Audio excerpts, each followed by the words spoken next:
Eu sou Kathleen Macira, sou pesquisadora no Centro de Biologia Molecular e Engenharia Genética da Unicamp. No meu grupo de trabalho, a gente estuda o que faz com que as células virem diferentes tecidos no organismo. Então, se a gente for pensar que o DNA é o mesmo em todas as células do corpo, a pergunta intrigante é: como é que é possível o olho ser diferente do fígado ou do dedo do pé? Então, o que nós pesquisamos aqui são esses passos intermediários de como que esse DNA na célula é lido, é transformado então na molécula intermediária, que são os RNAs mensageiros, são as mensagens, e essas mensagens são traduzidas em proteínas. A gente sabe o que são proteínas. Proteínas são as unidades funcionais do corpo. Então, para a gente ter essas proteínas específicas de cada órgão que vão mediar, direcionar esse órgão para ele ter a sua construção, nós temos que entender o passo anterior, que é esses RNAs mensageiros, ou seja, num DNA paradinho lá, qual a mensagem é lida e como é que essa mensagem faz a proteína para aquele organismo. Então, nós utilizamos como modelos células que são indiferenciadas, ou seja, células tronco estabelecidas em cultura, no laboratório, seguindo normas éticas.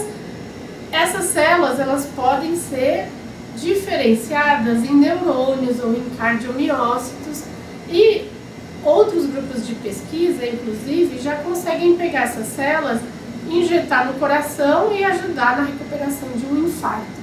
No nosso grupo, a gente tem mais interesse em entender como é que esse programinha de uma célula tronco é capaz de acontecer para direcionar ela para ser um neurônio. Então eu vou mostrar um pouco a estrutura que a gente usa para entender esses passos. Aqui no CBMEG é um centro onde tem em torno de 10 laboratórios e nós fizemos muitas coisas em conjunto. Então aqui nessa sala é onde é realizada a cultura de células. Então as células são estabelecidas, nós podemos crescê-las em plaquinhas e adicionar fatores para que elas sejam diferenciadas em neurônios. Durante esse processo nós coletamos células e vamos entendendo como complexos vão dar o programinha que ela precisa. Então essa sala é uma sala limpa com um filtro de ar para garantir que a gente tenha um ambiente mais próximo de estéril, para não ter interferentes nesse estudo. Uma outra parte grande é uma parte computacional.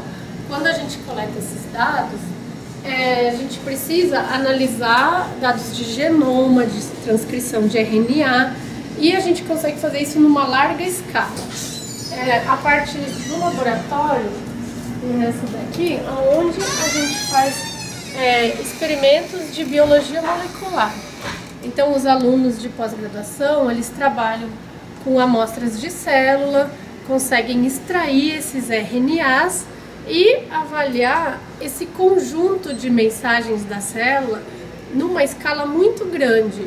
Existe em torno de 2.000 mensagens produzidas por célula, dentre um total que nós temos de mais ou menos 20.000 genes. Então, essas 2.000 mensagens iriam especificar o que essa célula vai ser dentro de um nicho onde ela está no nosso corpo. Um outro objetivo também do nosso grupo é que essas mensagens, elas, quando defeituosas, podem originar doenças. Então, agora, recentemente foi aprovado aqui na Unicamp um projeto internacional que se chama Structural Genomics Consortium. Nesse projeto, nós vamos desde o DNA até a estrutura da proteína, e depois a ideia é gerar pequenas moléculas que podem atuar nos passos de estudo dessa diferenciação de células. Então nós vamos ter aqui na Unicamp esse grupo de possíveis moléculas que nós podemos usar aqui nos nossos experimentos para tentar entender por que um determinado paciente tem uma característica especial numa célula. Isso no futuro vai levar com que esse paciente talvez possa ter um tratamento individualizado para aquele defeito que foi consertado no laboratório. Então o nosso objetivo não é tanto na parte de gerar células que possam ser colocadas de volta no paciente, mas no entendimento desse processo dentro do laboratório para nos fornecer pequenas moléculas que possam virar drogas no futuro e ajudar em doenças bem específicas, principalmente neuronais. Com isso eu agradeço. Obrigada.